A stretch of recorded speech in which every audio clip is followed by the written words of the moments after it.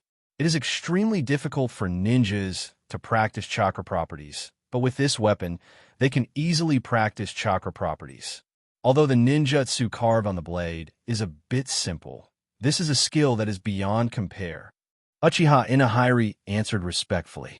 At this moment, Inahiri completely forgot what Naraku had told him and was immersed in the joy of forging the magical weapon. He also became a disciple of Baoji Jonin and became the favorite disciple of the master ninja Baoji Jonin, hoping to inherit the title of the next Baoji. Master Inaheim, you are an extremely skilled ninjutsu master. Why would you want to delve into the art of forging weapons? Takaki Jonin's son, Chishan, who is in his 30s, has never been able to understand Inahiro's behavior. Ha! Our clan leader always says that stones from other mountains can be used to polish jade and forge weapons, and can also enhance one's own strength, just like chakra armor. Uchiha Inahori was very interested and wanted to learn the forging skills of the artisan ninja. When Balgawe Jonin saw Inaheim's appearance, he sighed and said, Inahori, after our original artisan ninja village was destroyed, the 4 of us, as the direct disciples of the ancestor, inherited the mission of restoring the artisan ninja village. Although our ninja tool forging skills are good, there is still a huge gap compared to our ancestors. I still remember the last mission our teacher gave us. It asked us to gather all the ninja tools, collect the huge chakra, and then revive the ancestor. Original? Resurrection? Huge chakra? A world of difference. Dao pondered these words carefully. Then his eyes lit up, and he asked, Where? How to revive? Is the technology really that advanced? Balgawe Jonin was already over 60 years old, and he couldn't help but grin when he heard this. As the top leaders of the artisan ninja, although the artisan ninja village was destroyed, the top leaders led by Balgawe never forgot the mission of resurrecting the ancestor. They were very proud of their ninja tool forging skills, which was why they readily taught Uchiha Inahiri. It is because they can sense that Uchiha Inaheim has a strong amount of chakra. I'm already over 60 years old. To revive the ancestor, I need to sacrifice myself. At my age, it is only natural for me to sacrifice myself. Otherwise, my descendants will have to sacrifice themselves in the future. Dawa, reviving the ancestor requires a huge amount of chakra, and it will be dangerous you have to think carefully. Although Baogue Jonin is obsessed with reviving the ancestor, he has been in the Fire Castle for so long that he is already considered a powerful ninja in the Fire Castle of the Tea Kingdom. He had sufficient knowledge about Uchiha Ishii, the lord of Uchiha Castle, and Uchiha Byron, the leader of Jonin class. These two people in power were simple-minded and dedicated to construction, and they never played tricks. Also in the Fire Control Castle, there are the remnants of the Uzushio village, who are also wanderers in the world. The Uzushio village and the Artisan Ninja village also have special skills, and were also destroyed by the mysterious ninja. Ever since Jonin Uzumaki Fei of the Uzumaki clan brought some of the Uzumaki's young genin to join the Firebending Castle, the Uzumaki and Takominin have become natural friends. Moreover, the Uzumaki clan has a very good relationship with the Castle Lord Uchiha. They hold many important positions in the Fire Control Castle and have trained many disciples who are good at sealing techniques for the Fire Control Castle. The family has complete control over the Fire Control Castle's defense department and barrier class. No need to say more. Master Hoki, Uchiha Inaheim, will help you revive the ancestor, even if it means going through fire and water. Uchiha Inahori worshipped and admired Hokame very much, and he even wanted to pay a visit to their ancestor, the artisan ninja. Haha, great. With your help, Dawa, we will surely succeed immediately. However, I'd better discuss this with the city lord, Lord Sure. As for how much chakra is needed to revive the ancestor, Baogue did not explain the details at this time. Okay, I'll go back and discuss it with Sure. Uchiha threw away the rice fire hammer, wiped the sweat off his body with sackcloth in the large vat next to him, and ran towards the city lord's mansion. Father, if I remember correctly, the chakra needed to revive the original ancestor requires a tailed beast. If it is Inaheim, although his chakra is huge, he may die from excessive consumption. Chishan looked at Daohua's departing figure, turned, and spoke to Baogue, who was standing beside him, and the other artisan ninjas also stopped their actions. It would be better if more people could transfer chakra together and just focus on Daohua. This way, Daohua's life will not be in danger, and the ancestor can be resurrected at the same time.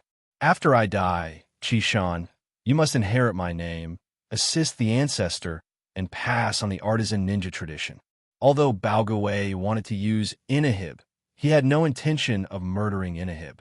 Otherwise, they would have been wiped out by Uchiha and the Lord of Uchiha Castle. Oh, in that case it shouldn't matter. I heard that the Uchiha is the largest clan in the ninja world, and they're also powerful in the Konoha shinobi village of the Land of Fire. We can't afford to mess with such a family. Chishan is in his 30s. During the 7 or 8 years he has stayed in Uchiha City, he has fallen in love with the stable environment and beautiful scenery here, and he also has a lot of understanding of the situation in the ninja world. Well, the Uchiha family is the royal family of the firebending city. With such a clan of ninjas to rely on, we, the Takominin, will never make the same mistake again. Baogue nodded, agreeing with his son Chishan's words. Fire City, City Lord's Mansion. Baogue, this guy is not honest. When I invited him here, I was deeply impressed by him, and it is hard to forget. Uchiha Ishii heard what Inaheim said and expressed doubts about the resurrection of the ancestor. The past was the past, and the present is the present. The weapons of our fire control city, as well as the chakra armor and magic weapons sent to the family, were all made by Master Baogue and his men. They have made great contributions. Brother Sure, you should not worry about such trivial matters in the past. Daohua is very respectful to Baogue, with an adult on the left and an adult on the right. He is very enthusiastic about helping the craftsman ninja to revive the ancestor, and he is determined to help him to the end. Well, all right, I'll ask Lord Nariku for advice on this matter. Also, in a hurry, you came just in time. There are 2 important tasks that require your help. Pick one to execute. First, send the death row prisoners in Uchiha Castle to Chincha Town in the Land of Fire. This is a task issued by Lord Nariku. After arriving, you can use the Ninja Cat to contact Hayata. Secondly, on the island next to the Tea Kingdom, Jonin Uzumaki found one of their lost tribesmen on the island. More importantly, there were many powerful summoning beasts on the island, and Lord Naraku issued a special mission. You choose one, and the other will be carried out by other elite members of the tribe. Uchiha Ishi didn't know what to do about Inahiko's obsession with forging ninja tools. He tried to persuade her and talked her out of it, but fortunately Inahiko completed the task quite efficiently and no one said anything about it. Of course, the more important thing is that this matter was reported to the tribe leader Naraku. The tribe leader replied without saying much, only saying that Inawo should act freely and follow his heart. I accept. I'm going to Chinsha town. It happens that I haven't seen the clan leader for a long time. The clan leader has become the Hokage. I will ask the clan leader directly about the treasure, Turtle Jonin. I will leave as soon as I get ready. Inahori's originally fluent speech paused for a moment, and his whole body changed from a relaxed posture to an extremely serious one. He gave Ishi a look, and Uchiha Ishi narrowed his eyes and nodded slightly. The two exchanged glances and seemed to have discovered something unusual. As Uchiha Inaheim and Uchiha Ishi mobilized chakra within their bodies, a familiar voice was heard from the other side of the door. Don't be nervous, it's me. Uchiha Zinsui walked in from outside. Brother Shisui? Good water. Daohua and Shur breathed a sigh of relief when they saw the person coming. They sensed that someone was lurking and were just about to capture him. The two were a little surprised to see Shisui coming in. They had not received any orders or messages from Naraku saying that someone would be sent here. Shisui, what's the secret mission? Uchihashi was very suspicious about the visit of Zinsui, the captain of the clan leader's personal guard. I don't have any missions. I'm on vacation, and I'm going to visit Yuhua City. Uchiha Zinsui explained softly. Zinsui had an unshaven face, empty eyes, and did not look very good. He did not have the refinement and calmness as when he was Naraku's bodyguard before. Daohua frowned as he looked at Shui's untidy bearded face. In his impression, both the clan leader Naraku and the guard captain Shui were very refined and cared about their appearance. Brother Shui, why are you acting like a beggar? What happened?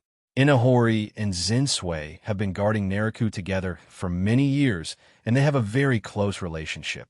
No, I just came here to take a look. Zinsui answered with a relaxed attitude. After Zinsui failed to assassinate Naraku, he was shocked to find that Danzo and Jin's actions also failed, and the clan leader Naraku became Hokage.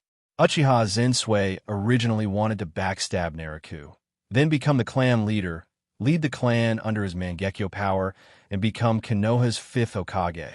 The 4th Hokage had to give up the throne due to Naraku's death, but he was still young and confident that he could become the leader of the 5th generation. But everything that happened was so different from what Shui had imagined, which made Shui very confused and lost the meaning and goals of his life. Uchiha Zinsui wanted to become the clan leader and inherit Naraku's ideas. Although he was very arrogant when showing off Mangekyo, it was like a child showing off to his parents. He may have shown off, but the chieftain is alive and well. Zinsui cannot inherit Naraku's will to lead the Uchiha. After wandering around the ninja world for a few months, I wandered to the southern part of the Land of Fire. I remembered everything about the Fire Control City, so I decided to come and take a look at the Fire Control City. He did not respond to any of the ninja cats that his grandfather Uchiha contacted him with, and he didn't know how to respond. Even though the clan leader Naraku has always been kind, Shui doesn't think the clan leader will forgive him. But when Shui saw the surprised looks of the two people in front of him, instead of taking action directly, Shui understood that the clan leader had not yet announced his crime. Daohua, Brother Shur, I actually committed a serious crime, and I can't go back with dignity. Uchiha Zinsui sighed and spoke softly. Among the three people, Uchiha Shur and Zinsui are of the same generation and are not much different in age. However, in terms of seniority in following the clan leader, Uchiha Shur is a generation older. Inahori is 19 years old, 8 or 9 years younger than the other two, and has the least say. Although Inahori is powerful, the clan leader Naraku has the final say in the clan. So even if he is powerful, he cannot change the situation. The two were a little surprised at Shanshui's words. They knew the character of the clan leader. Although he was sometimes moody, he was generally quite generous. If there was any bad point about him, it was that he was obsessed with ninjutsu, but this had nothing to do with his personality. Shanshui, what did you do wrong? Why doesn't the clan leader want to forgive you? I have never heard of this. Uchiha Ishii asked softly with some confusion. Zinsui just said it was a holiday, but now it has turned into a serious crime. Brother Shanshui, no matter what you did wrong, please apologize to the clan leader. I believe the clan leader will forgive you. Daohua was very curious about Shanshui, who had a haggard face, and wondered what crime Shanshui could have committed. After all, if it was a serious crime, Lord Naraku would have announced the situation long ago and let the tribe members be on guard. I understand. Let's go. Shanshui sighed. Without any explanation, his whole body turned from solid to virtual and disappeared on the spot. The two were shocked by Shanshui's ninjutsu, looked at each other, and guessed something.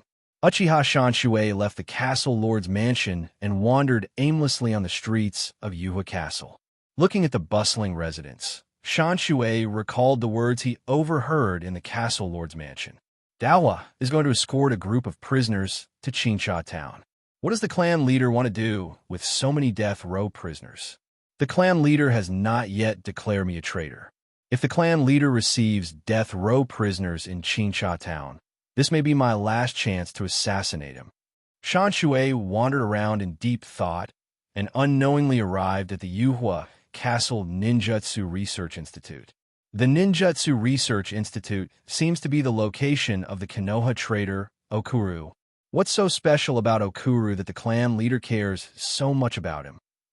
Shanshui thought of the Jonin who was the focus of the clan leader, and he had an idea and sneaked into the Ninjutsu Research Institute. In the Research Institute, Bailahu was wearing a high-collared white robe and holding a file in his hand, seemingly checking the contents. The Forgotten Island? An island full of powerful summoning beasts? An island suitable for summoning beasts to survive? Using the Gia Luo fusion technology to create powerful summoning beasts? A dragon?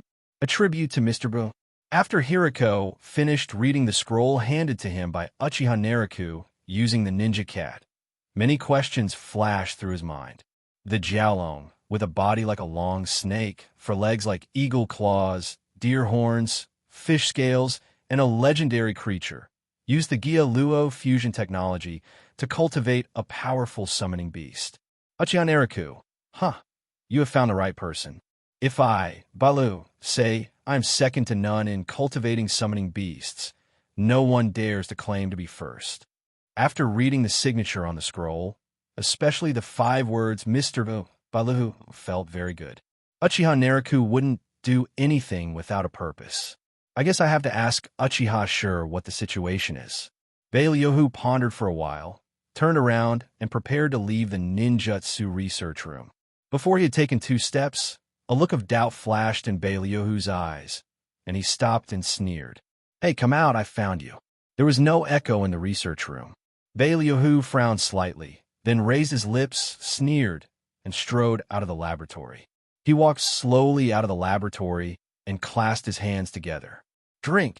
Bailahu let out a light shout, and powerful chakra waves emanated from his body, blowing up the leaves in the courtyard outside. Wind-style vacuum sphere. Bailahu pinched the thumb and index finger of his right hand into a ring shape, placed it to his mouth, and blew the gas, which shot 5 or 6 bullet holes in a tree in the distance like a bullet. You actually found me. You really have some skills. Uchiha Zensui came out from behind another tree in the yard and exclaimed in admiration. It seems you are very skilled in body replacement technique. When Bailahu saw this man coming out from another tree, he also praised him. It seemed like a business trip of mutual flattery. So it's Uchiha Zensui-sama. My apologies. I wonder what you're doing lurking in my laboratory, Zensui-sama. After taking a closer look at the person in front of him, Buruwa recognized him as Uchiha Zensui, the captain of Uchiha Naraku's guard, who was inseparable from Uchiha Naraku and a high-level elite figure of Uchiha. Ah, I'm on vacation, so I stopped by to take a look. Mr. Bruhu, the amount of chakra in your body is somewhat unusual. The last time I saw you, you were not like this. Is there any secret? Because Hiriko performed ninjutsu and condensed chakra in his body, Shanshue's Sharingan clearly discovered the difference in Hiriko. Compared with before, there was much more chakra. Ha ha, Ghost Bud. Didn't Lord Nariku tell you? Then I can't tell you either. Beiluo laughed and wanted to explain the Gia Luo technique he created. After he opened his mouth, he seemed to have thought of something and suppressed the desire to express himself. Sure enough, there is a secret. It seems that the clan leader's strength is due to your contribution. You should have practiced the same secret technique. Well, I'm really curious. After Uchiha Zensui finished speaking, he quickly formed seals with his hands. Fire style great fireball technique. Uchiha Zensui was extremely curious about the secret techniques of clan leader Nariku and Hiriko at this moment, and wanted to test them out, so he fired a strong, great fireball, emitting powerful heat towards Hiriko. This is the Ninjutsu Research Institute. I have a lot of valuable materials and information here, and I cannot allow you to destroy them. Also, ninjutsu is ineffective against me. Dark style, sucking holes. Hokage stretched out his left hand, and two prismatic marks appeared on the palm of his hand, emitting a suction force that absorbed and devoured the ninjutsu. When Uchiha Zensui saw this scene, his eyes widened, and he seemed very surprised, as if he had discovered some secret. What is this? I see. It seems that the reason why you, the clan leader, were able to resist me, who possesses divine power, with your mortal body, is due to your contribution. Uchiha Zensui is very familiar with the dark style absorption hole, a ninjutsu that can devour and absorb chakra, which is a method often used by the clan leader Nariku to deal with enemies. Sizzle. A ball of lightning appeared in Shanshue's right palm. It quickly changed its shape and turned into a lightning blade, which quickly stabbed towards Bailu. I told you that ninjutsu has no effect on me. Bailu stretched out his right hand, and the diamond-shaped mark on his palm emitted light. Shanshue's lightning blade dissipated before it touched Bailu and appeared in Bailu's hand. Shanshue looked at this scene, which was exactly the same as the last time Nariku absorbed the Chidori sharp spear, and his eyes showed more and more interest. Shanshue's eyes showed an increasingly interested look. Interesting. Uchiha Zensui sneered, pulled out a long sword from his back, put the index and middle fingers of his left hand together, and held it in front of him. Konoha-style sword art, crescent moon dance. Bang, bang. A shadow clone appeared on each side of Shanshue, making 3 figures. 2 of them quickly attacked from both sides, and the one in the middle jumped toward Varuhu and slashed down. Ding, ding, ding. Bailuhu's skin turned black in an instant, and he did not dodge or evade the sharp blade. The knife hit Bailuhu's body, and the sound of metal clashing was heard. Weapons are useless to me. Bailuhu spoke in a flat tone and did not move at all from beginning to end. Bailuhu had just finished a wave and felt dangerous, so he closed his hands and disappeared. Where he just disappeared, Uchiha Shanshue's long sword was full of blue electric light and stabbed him in the back. The normal crescent moon dance consists of 2 feints and 1 main attack. Uchiha Zensui's crescent moon dance. The first 3 are feints. The real body is hidden when it splits, and it attacks the opponent unexpectedly from behind. During the Ninja World War, Uchiha Zensui's move killed countless people. Under the swift style that I have mastered, your speed is too slow in my eyes. The disappeared Bahu reappeared on the scene, and his words were still calm. During the years that Hiriko was in the Fire Castle, he achieved all of his selected bloodline limits through the Fire Castle forces and the ninja troops, namely Dark Style, Swift Style, Steel Style, and Storm Style. As for the 5th bloodline limit, he has not yet started, and when asked by Nariku, he replied that it was not the right time. You are just as difficult to deal with as my clan leader, but the clan leader has many guards, and you are alone. In a one-on-one fight, no one in this world can be my opponent. After a fight, Shanshue had a general understanding of Hiriko's abilities. His ninjutsu was ineffective. The ninjutsu that could block the blade, physical skills, and ordinary swordsmanship probably didn't have much effect on him either. The chakra is huge, and it is difficult for illusion to subdue such a person, and his speed is very fast. No one could defeat you in a one-on-one fight. Haha, you know nothing about strength. Upon hearing Uchiha Zensui's arrogant words, Hiriko shook his head and laughed disdainfully. I know nothing about power? Ha ha ha ha ha ha. Uchiha Zensui couldn't help laughing when he saw how arrogant Burua was, and then he couldn't help covering his forehead and laughing wildly. Uchiha Shanshui thought of his Sharingan forbidden technique, the ultimate illusion that was superimposed. The Sharingan forbidden technique Izanagi only lasted for a few minutes, while the Sharingan forbidden technique could last for more than 10 minutes.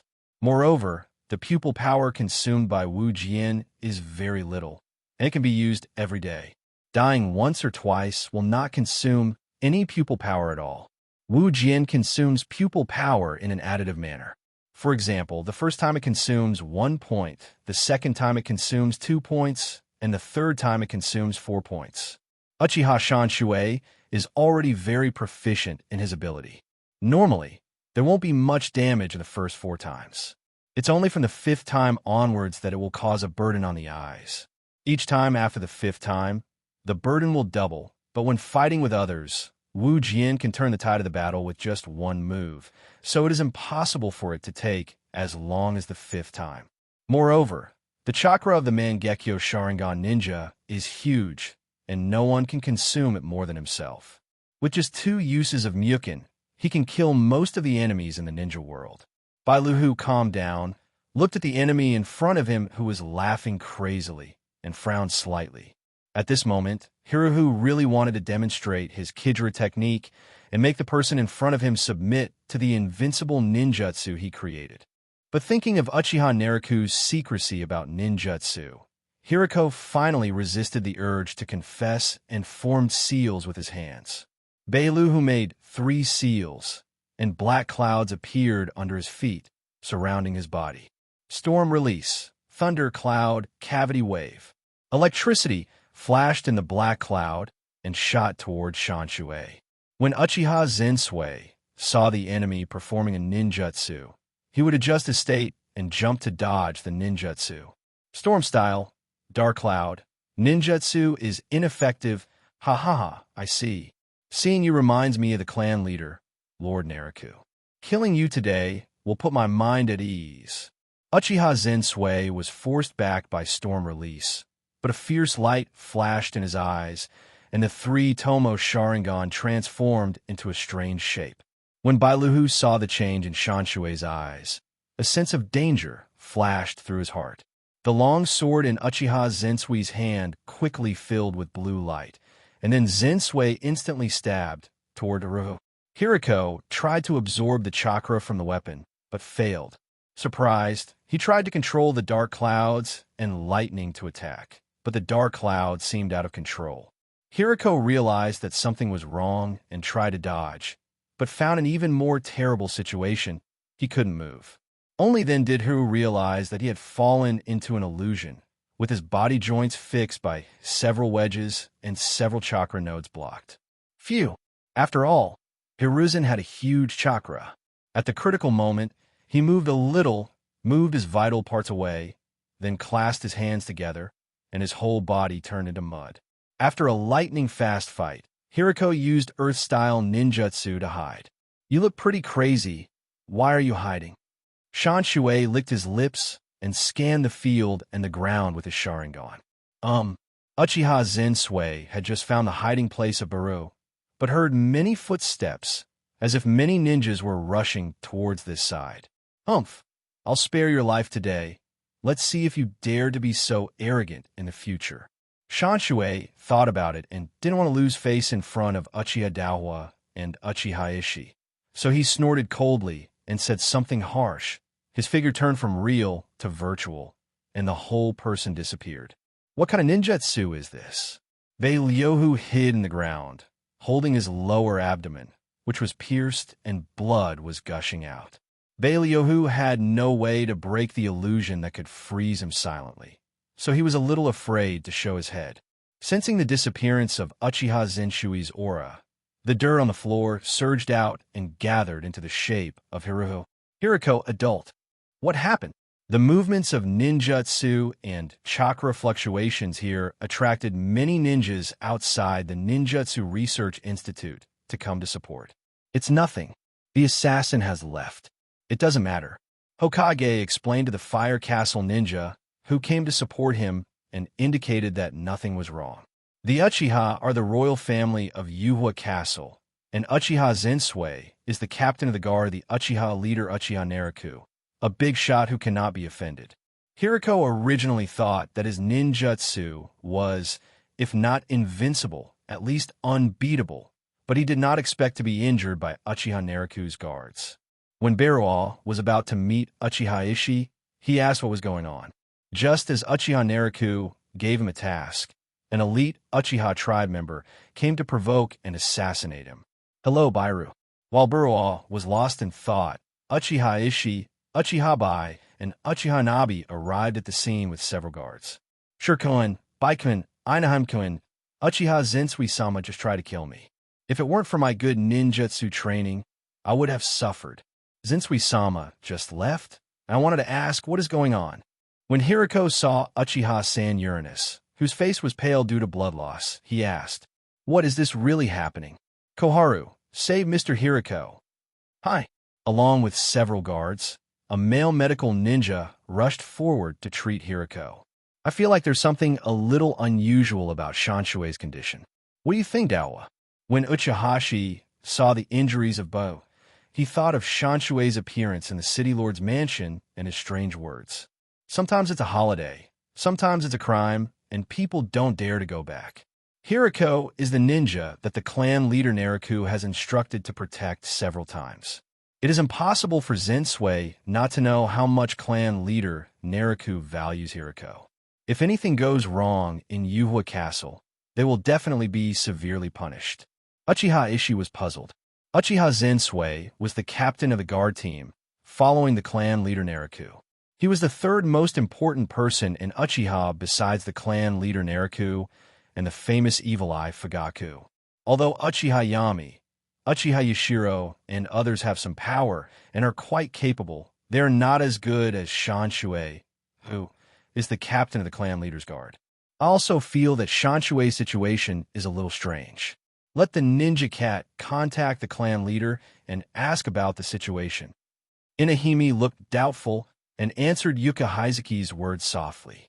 Fire Nation. Chinsha Town in the south of the Fire Kingdom is the most prosperous town in the trade between the Fire Kingdom and the Tea Kingdom. The tribute tea that the Tea Kingdom provides to the Fire Kingdom is delivered to Chinsha Town, and then transported to the capital by the officials of Chinsha Town. Because of the exchanges between the Kingdom of Fire and the Kingdom of Tea, many merchants also lingered in Chinsha Town, gradually forming the prosperous scene it is today. On the small hill outside Chinsha Town, Naruto was wearing a Hokage robe, and a handsome young man stood next to him. The two of them overlooked Chinsha Town together. In a hurry, Baoguei Jonin's invitation can help him, but the chakra source cannot be provided by you. Baoguei does not seem to say how much chakra to consume. When a ninja runs out of chakra, there is a risk of death. If Baoguei doesn't tell me, it is very likely that he doesn't know, and I will not allow this to happen. Fourth Hokage Naruto gave a serious instruction to Inahime beside him. Okay, the founder of the country of craftsmen must have unique secret techniques for forging ninja tools. The swords, sabers, and chakra armor forged by the craftsman ninjas are extremely fine. I really like these things. Inahime originally thought that his study of ninja tool forging would disappoint the clan leader Naruto, but he did not expect that Naruto would be very supportive of his hobbies, which made Inahime very grateful. The ninja tools forged by Baoguei and his men are indeed good. Naruto nodded in affirmation. He was also very optimistic about the magical ninja tools forged by the craftsman ninja. The swords, sabers, and chakra armor he used were all made by the craftsman ninja and were very useful weapons. The originally extremely precious chakra, conducting metal, can even be replaced by other materials by the artisan ninja to produce the same effect. In ninja battles, in addition to the competition of ninjutsu, the amount of chakra, and the competition of intelligence, the difference in ninja tools is also the key to victory or defeat. You are shooting kunai everywhere, but the other person swings his long sword and uses a wind-style ninjutsu. How can you fight back? After all, there are only a few ninjas who have mastered advanced ninjutsu, and most of the tasks in the ninja village still rely on the large number of ordinary ninjas. He knows the three-body technique, can throw kunai accurately, and has a cautious personality. He is an excellent ninja talent that every ninja village needs. If such a ninja also knows a few attribute ninjutsu, then he will be a high-level talent. Or if such a person has one or two mysterious ninja tools, he can also be classified as a high-level talent, performing high-level tasks and creating income for the ninja village. Master Patriarch, what do you want these death row prisoners for? Inahori asked about the doubts in his mind and brought nearly 100 death row prisoners from Yuhua City, because Yuhua City was a combination of a town and a ninja village with many ordinary people.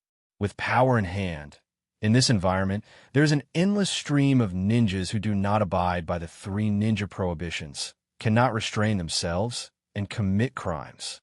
Experimental ninjutsu, come on, let's go over there. Naruto explained softly. Yes, sir.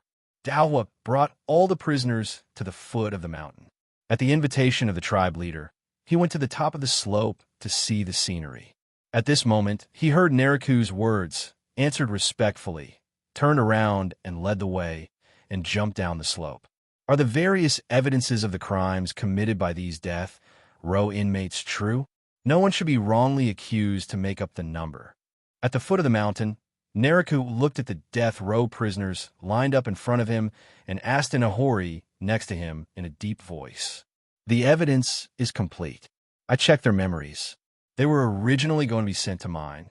The prisoners in Yuhua City usually go to the surrounding mountains to mine and contribute to the Yuhua City Ninja Tool Workshop.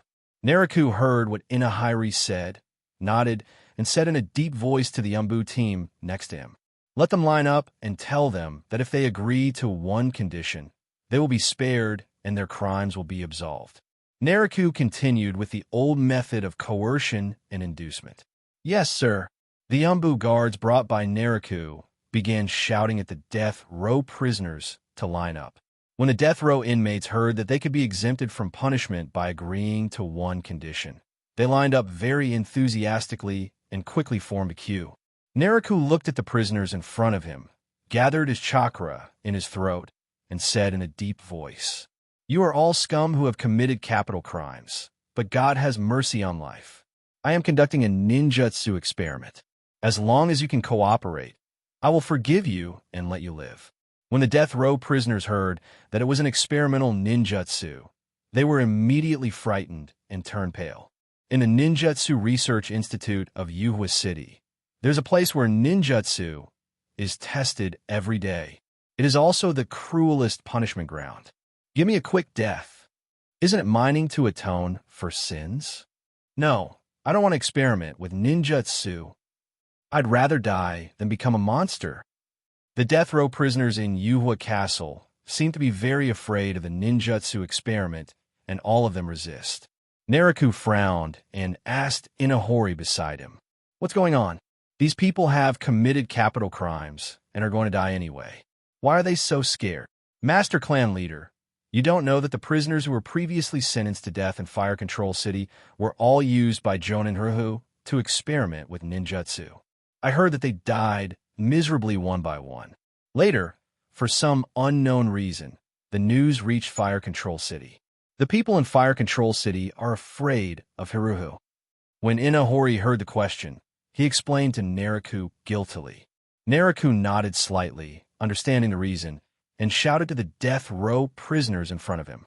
This ninjutsu experiment is not about turning into a monster. It's about strengthening your own strength. It won't deform, so don't be afraid. After Naruto finished speaking, he coughed and winked at Umbu beside him. The Umbu ninjas brought the death row prisoner to Naruto, and Naruto's palm whirled with wind, and a ready-made syringe and curse-sealing liquid appeared. "Don't be afraid. I am giving you strength." Naruto smiled evilly, inserted the syringe into the prisoner's neck, injected the curse liquid, then slapped the recipient on the spot where the curse was implanted, splitting the soul filaments and merging the curse seal. "Take him to the lounge. 10 people in a room." "Hi." Umbu obeyed the order and left with the prisoner. "Next," Naruto ordered softly. This time, Naruto was experimenting with the Heaven and Earth curse seal. According to Orochimaru's research data, if one did not have talent, the survival rate of an average person would be 10%. Naruto would act as a part-time executioner, executing death row prisoners. The last time Naruto experimented with a normal curse, a lot of soul fragments were consumed, which had an impact on his soul.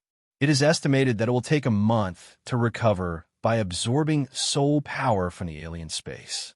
After Naruto's repeated use and exploration, the soul stripping changed from fragments to filaments. Originally, Naruto's soul could be split into more than 100 soul fragments, but now one soul fragment can be divided into 10 soul filaments, with lower consumption and the same effect. It can support Naruto to perform an experiment as much as he wants. There is a filament of Naruto's soul in the recipient's curse, and this filament will merge into the recipient's soul, affecting the recipient's personality and slowly moving closer to Naruto's temperament. Such changes make the recipient suitable for being possessed by Naruto and reincarnated, as well as being devoured and merged with by Naruto. More importantly, the recipient can be parasitic on the curse seal through this thread of soul and thus resurrect himself. As long as there is a person who is under the curse and loyal subordinates, Naruto is almost immortal, but his strength will be affected by his physical strength and bloodline. Naruto injects curses into the condemned while splitting their souls. As Naruto uses and studies soul mystics, he becomes more and more familiar with the application of souls. Fire Nation. As the night fell, there seemed to be quite a few people in the dozen or so tents on the small hill in Shinsha Town. Hokage-sama, 83 people have been counted, and 12 are alive. Umbu Gartai was a little shocked by the high casualties in the experiment. He stuttered and reported to Naruto in a deep voice. 12 people.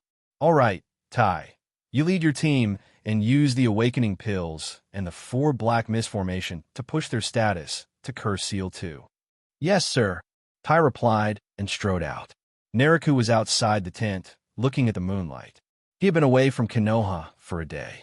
Although he had given instructions to Namikaze Minato, he always felt that without him in charge of Konoha, something might go wrong. Lord Naruto, are you testing ninjutsu or executing a death row inmate? The death rate of this ninjutsu is too high. Uchiha Inahiri also heard Umbu's report and was surprised at the deaths of so many death row inmates. These people committed capital crimes and deserve death. Just treat it as an execution. The ninjutsu I experimented with was natural energy, and there were several versions. The initial curse-sealing ninjutsu had a success rate of about 50% and could greatly enhance the ninja's abilities. Most of those who failed under this curse-sealing ninjutsu did so due to their own physical problems. The second type of technique we are testing now is the Heaven and Earth curse seal. The success rate of the previous experiment was 10%. Compared to the previous one, this one is the most powerful and has higher requirements on the ninja's body. However, if one has strong willpower or potential, the success rate of the technique will increase. Naruto explained in a deep voice. Curse seal, the names of the several thresholds of Orochimaru's original curse seals: Ordinary Curse Seal, Earth Curse Seal, Sky Curse Seal. Orochimaru added some technology through Jugo enzyme. Now, due to the infusion of natural energy from Chonwu enzymes, the curse has been simplified into 2 types. One is an ordinary curse, and the other is a Heaven and Earth curse. The Heaven and Earth curse seal requires high talent from the recipient, and the recipient can be upgraded through human intervention to add wings or a tail, or even a third eye. This is one of Orochimaru's scientific research results. Naruto only wants natural energy and has no interest in other miscellaneous things. Although Jugo's enzyme can absorb natural energy, it will inevitably cause mutations in the human body, which is Naruto's current headache. Cursed seal? It can be seen that it can indeed greatly enhance one's abilities. Daohua noticed the recipient, the one who survived, with black lines all over his body and a huge amount of chakra, which made Daohua very curious. Anaheim, the cursed seal has a high survival rate for some people. With the assistance of excellent medical ninjas, the danger is actually limited. I just conducted an experiment to check the data. I already have a rough idea now. Naruto patiently explained to Inahiri beside him that after thorough research on the cursed ninjutsu, if the danger could be reduced, then it would be an excellent means for Naruto to control his subordinates, and also an excellent means to increase the power of his subordinates. Also, the means of cultivating immortality. Naruto wants to become an immortal who is on par with the three holy places. The immortals in the three holy places all have tribes and many subordinates, and Naruto feels that he must have one too. As Naruto and Inahiri chatted, the Umbu guards over there faithfully carried out Naruto's tasks. Time passed quickly, and many people who had received the Heaven's Curse seal came out of the wooden barrels. Those who had successfully received the seal seemed to be extremely excited because they had gained power. Those who become death row prisoners are all bloodthirsty or cunning people. All of them are covered in blood. Now that they have powerful strength, they will soon riot. Thank you for giving me the power. I will use this power to kill you. A recipient whose curse seal was very successful, with gray-black skin, exposed tiger teeth, and a long tail on his lower back. In the second mode, he clasped his hands together and sprayed an incredibly powerful fire-style ninjutsu towards Naruto's tent. Dark style, sucking holes. Naruto stretched out his left hand and absorbed chakra. Sure enough, without a reasonable way to use it, absorbing natural energy is equivalent to suicide. Naruto's dark style sucking hole, after sucking in the flame, clearly felt his inner restlessness, filled with desire for tyranny and destruction. Naruto took a little bit of the curse seal fire style and then stopped. Water style, water waves. The Uchiha Inahide next to him performed a water style ninjutsu to cancel out the fire style. The guards brought by Naruto had to cast the 4 black mist arrays and the black ceiling array. One team had to deal with 6 wooden barrels. Their chakra was almost exhausted, and they were beaten back step by these cursed recipients with huge chakras. They were in danger. As for the 3 Genin disciples from the Uchiha city in Daohua Belt, they were already injured and in great danger. Uchiha Inahiri saw the situation on the field, activated Sharingan, rushed forward and joined the battlefield. Daohua acted forcefully and quickly subdued several rioting death row prisoners nearby. The previous promise is valid, but you dared to attack me. You have committed a capital crime again, and you continue to be detained. Naruto used the same old trick again. As long as these death row inmates had the power, they would definitely riot, and there would be no way they could leave the prison. With the joining of Daohua, all the rioting death row prisoners were quickly subdued. Although several death row prisoners grew wings due to the curse, they were unfamiliar with the wings and could not fly, so they were suppressed by Daohua. When Inahiri saw that all the death row prisoners were subdued, he clapped his hands and returned to Naruto. Naruto didn't care about the riot of the death row prisoners. He stood calmly in front of the tent, his arms folded across his chest, looking at Daohua who was approaching, and said softly, "In a hurry, take these people back to Uchiha Castle. Doesn't Baogue need chakra source?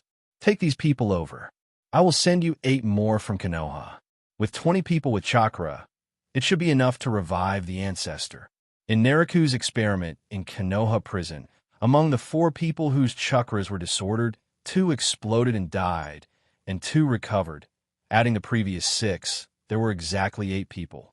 When Inahori heard Naruto's words, his scarlet eyes carefully looked at the death row prisoners. He nodded repeatedly at what Baoguei Jonin said about the resurrection of the ancestor and the chakra source needed. The amount of chakra they have increased through the secret technique of curse seals is not much different from mine. Having these people should be enough. Naraku shook his head slightly after hearing this. These people only have chakra and strength, but they don't have ninjutsu and means, so they're naturally no match for you. As for resurrecting the founder of the artisan ninja, I think these people are not enough. The chakra consumption of the Einheim and regeneration ninjutsu is horrible, not to mention the resurrection mentioned by Bao Gue. Listen to me. Take these people to Yuhua Castle, and then take 8 more from Konoha to revive the founder of the craftsman ninja, just in case. If Naraku remembers correctly, the founder of the artisan ninja was resurrected with the chakra of the tailed beast one tail, and the amount of chakra required was really quite a lot. Inahuri pondered for a while and remembered his clan leader's grandmaster medical ninjutsu. Since clan leader Naraku said so, there must be a reason, so he nodded and replied, I see. Well, I'll let the sword team accompany you. Also, the fire-bending city disciples you brought with you have poor ninjutsu training. Teach them more ninjutsu and practical training. Naraku couldn't help but nod at the fire control city ninja. It had been more than 10 years since Konoha was founded in the 41st year. Naraku initially ruled Fireproof Castle for about 1 or 2 years, recruiting surrenders and traders, and establishing a ninja school, ninja tool workshop, ninja hospital, security department, etc. In more than a year, the number of ninjas in Yuhua City quickly increased from dozens to more than 100, and then to nearly 1,000. When there were nearly 1,000 ninjas, Naraku handed the responsibility over to Uchiha Ishii and Uchiha 100, who have been in charge for 8 or 9 years, with the old ninjas leading the new ninjas. Logically speaking, the level of ninjas, especially the students of Inahime, should be quite strong, but tonight's performance made Naraku frown. Inahori heard Naraku's words and said with a wry smile, They have just graduated and are still learning. They're good seedlings. I will train them to become excellent ninjas. Fire Nation. In Shinsha Town, early in the morning, the unshaven Uchiha Zensui left the town and walked on the dirt road, looking a little dazed and confused. Uchiha Zensui, who had been observing for a long time last night, did not find any opportunity to assassinate. After fighting with Naraku, Uchiha Zensui realized that Naraku had mastered many secret techniques that he did not know. When facing Hiriko, Zensui was able to rely on the Sharingan's illusion to subdue him. But when facing Naraku, the leader of the same Uchiha clan, he could not find any flaws of Naraku at all. He is an expert in ninjutsu, taijutsu, and illusion. As Naraku's trusted bodyguard, Shisui also knows that Naraku has mastered the art of sealing, as well as his high level of medical ninjutsu, which he discovered during the last assassination. Last night, Daohuo was there, as well as many guards, so Shisui had no chance to act. At this moment, Shisui knew that he had missed his last chance. The chieftain Naraku would announce his crimes sooner or later. You seem confused? When Shisui was confused and hesitant, a figure emerged from the yellow earth in the middle of the road. It was shaped like an aloe vera, with a face that was half black and half white, and a low voice. It's you? You're not dead. Uchiha Zensui looked at white Zetsu in front of him, and some life appeared on his confused face. If Zensui remembered correctly, during the Ninja World War, he personally cut off half of the head of the man in front of him. He almost died last time. Black Zetsu looked at the Uchiha Zensui in front of him and explained softly in a hoarse voice. Are you here to seek revenge on me? Shisui looked at the aloe vera monster in front of him with an expressionless face. No, let me introduce myself. My name is Ju, and I'm here to invite you to join our organization. Black Zetsu's voice was low and his words were somewhat polite. Absolute? Organization? Shisui repeated Xia Ju's name, somewhat confused. There was a whirlwind next to Ju, and a masked figure emerged from it. Shisui became alert as he looked at this strange scene. Uchiha Zensui, the captain of the elite guard of the Uchiha clan leader, is truly an outstanding junior. Uchiha Obito spoke in a low voice. The single eye on his mask looked at Uchiha Sensui and praised him coldly. Sharingan. Shisui looked at the mysterious man who suddenly appeared and the Sharingan on the mask, and a hint of surprise flashed through his heart. The weird man who assassinated Naruto on Kikyo Mountain was actually mixed up with Uchiha. Shisui felt that he smelled a conspiracy, coupled with some strange words from the masked man. Excellent, Junior. You are so arrogant. You are sneaking around with a mask on. Who are you? Uchiha Sensui wanted to test it out, and as soon as he finished speaking, he slashed at the masked man like lightning, and the slash was so fast that the black Zetsun next to him was scared away. Through it, Uchiha Sensui's sword clearly cut through the man, but it seemed like it passed through air. Uchiha Obito had no expression on his face, and his tone was the same as usual, that he said in a deep voice. A name, Uchiha Madara. Obito's impersonation of Uchiha Madara's name did not have the effect it should have had.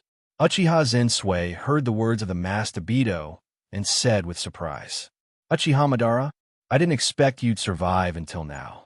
Then Shisui licked his lips and revealed a bloodthirsty look. You are so lucky. Today I will take your head as a stepping stone to my fame.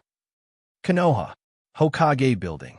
In the archives of the Hokage Building, Naruto was looking through various scrolls, trying to understand Konoha's various confidential information and secrets. It turns out that Orochimaru was also the commander of the third generation's wood-style research.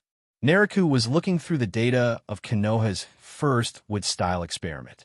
All the volunteers for the wood-style experiment were transformed into large trees. These volunteers were all civilian jonin and outstanding chunin.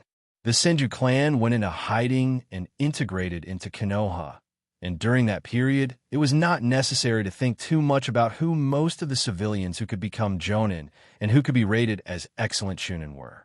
Sure enough, after reading wood-style's research, Naruto couldn't help but admire the third generation's methods, which completely destroyed his mentor's group.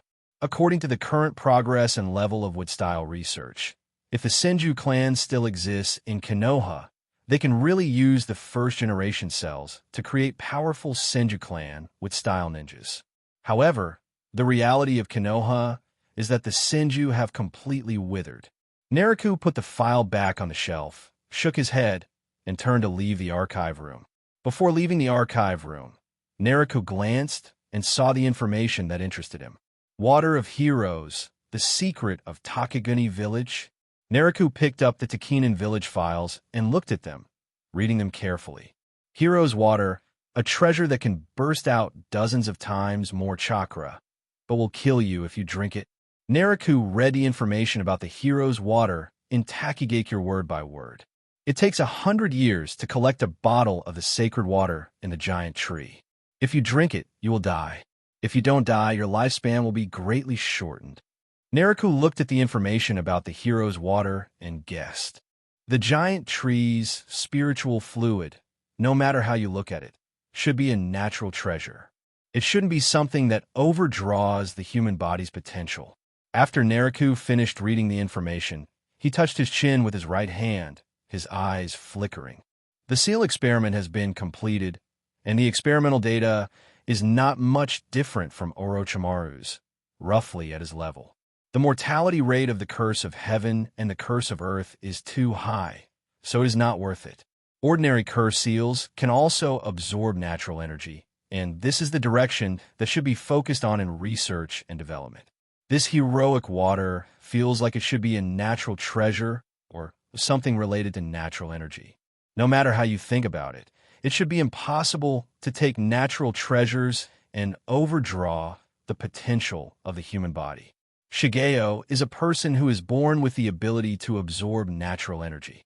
The consequence of his excessive natural energy is madness and tyranny. This hero's water should be another side effect or consequence. If we use hero's water instead of Chonwu enzyme, will it be more helpful for the absorption of natural energy? We should send someone to get some back for research. Naruto thought about it, put the file back on the shelf, left the archive room, and whispered to the Umbu guard at the door of the archive room. Go to the Ninjutsu Academy in the clan land and summon Ruofing to meet me on the top floor of the Hokage building. Yes, Guard Umbu took the order and left immediately. After Naraku finished his instructions, he walked to the top of the Hokage building. After Naraku took over the Umbu team, Umbu's personnel were vacant and many Uchiha clan members entered to fill the vacancies. Although Naraku has no prejudice against all Konoha shinobi, he is still more caring and reassuring towards his subordinates, especially his own family members. Uchiha Ruofing was summoned by Naraku and left his job of teaching ninjutsu at the clan's Ninjutsu Academy, and soon arrived at the top floor of the Hokage building. Master Patriarch. Uchiha Ruofing looked at the fourth Hokage Naraku, who had his back to him, and called out softly, "Ruofing." Naraku turned around and waved, signaling them to stand side by side. Most of the time, the Uchiha tribe members call Naraku the tribe leader instead of Hokage or fourth generation, which seems to be more intimate. Ruofing, from this Hokage building, you can see the scenery of Konoha and even our Uchiha family's clan land, and you can overlook many buildings. Naraku put his hands behind his back and spoke vaguely. Ruofing was a little confused and didn't answer. He followed Naraku's gaze. Ruofing looked at it for a while, not as happy as Naraku, and asked hesitantly, "Sir Naraku, when are you going to kill the third generation in Danzo?" "Shoot, Ruofing, this is the Hokage building. Be careful with your words. Be careful with your words." When Naraku heard Ruofing's question, he put his index finger in front of his lips and whispered. Ruofing narrowed his eyes slightly when he saw this, and said nothing more. Orochimaru defected. Orochimaru was a disciple of the third generation, which brought shame to many people involved and dealt a heavy blow to their reputation. One more time, it should be about right. Ruofing, don't rush. Don't talk about these topics in the Hokage building. Be careful that the walls have ears. The third generation has been in charge of the Hokage building for many years. Although Naraku is the fourth Hokage, it cannot be said that the defense of the Hokage building has been completely wiped out. Everyone is loyal, but their hearts are different. It's been too long. Ruofing looked in the direction of the tribe's territory, as if answering Naraku, but also as if talking to himself. Believe me, it won't be long before obsolete items are meant to be thrown into the trash. Naraku whispered, and then continued. Ruofing, there is a mission that requires your help. Go to Takigakure and fetch the treasure of Takigakure, the hero's water. Use the Sharingan to control the leader of Takigakure and complete it in secret without causing any conflict. This hero's water may be useful in the future. Takinen Village, water of heroes. Ruofing came to his senses and asked back softly. Well, this is the information about Takigakure and the hero's water.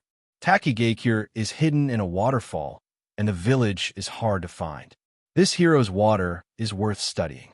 You, Uzumaki Taki, and Kurama Kaori will form a 3-person team and hopefully complete this mission properly. Naraku took out the information about Takigakure and the water of heroes from his arms and threw it to Ruofing. Ruofing reached out to catch the scroll thrown by Naraku, and without any hesitation, he opened it and took a look. The mission level is S. Takigakure is a small ninja village without any powerful ninjas. Judging from the description, the hero's water seems to be a good treasure. I understand. I will summon them to set off right away. Well, both of them are quite powerful and good at illusion and perception. They will be helpful for this mission. Please take good care of them. Naraku gave an encouraging word. I know. Ruofing answered softly, and his figure disappeared on the spot. Naraku felt relieved after Ruofing left and looked at Konoha village quietly. The ninja war has stopped. Now we just need to rest and recuperate to restore Konoha's vitality. Naraku had an idea of the current development of Konoha, and then he thought of something and frowned slightly. Shanshui, you have failed Elder Chong and my expectations. Tea Country. The Tea Kingdom is a long and narrow country surrounded by the sea on 3 sides. On an island in the sea east of the Tea Kingdom, Bailuhu and his group of 4 were walking through the woods. Hiss hiss. A python that looked thicker than 3 people hugging each other jumped out from the forest nearby, stood up, and looked at Baluhu and his companions. Is this the Island of Oblivion? The Island of Summoning Beasts. There are indeed many powerful ninja beasts. Baluhu looked at the giant python in front of him, with a hint of excitement in his eyes. The giant python originally rushed out of the forest intending to eat a few people, but after coming to the front and sensing carefully, it seemed to discover the danger and began to slowly retreat, trying to hide back in the jungle. Baluo looked at the giant python that tried to escape, mobilized chakra, used the body flicker technique to come to the giant python's head, and slapped it on the forehead. Puppet curse. Hiss hiss. The python seemed to be in great pain after being hit by Baluhu's palm, and it made a hissing sound like a human crying out in pain, which was very anthropomorphic. The python felt pain for only 2 seconds.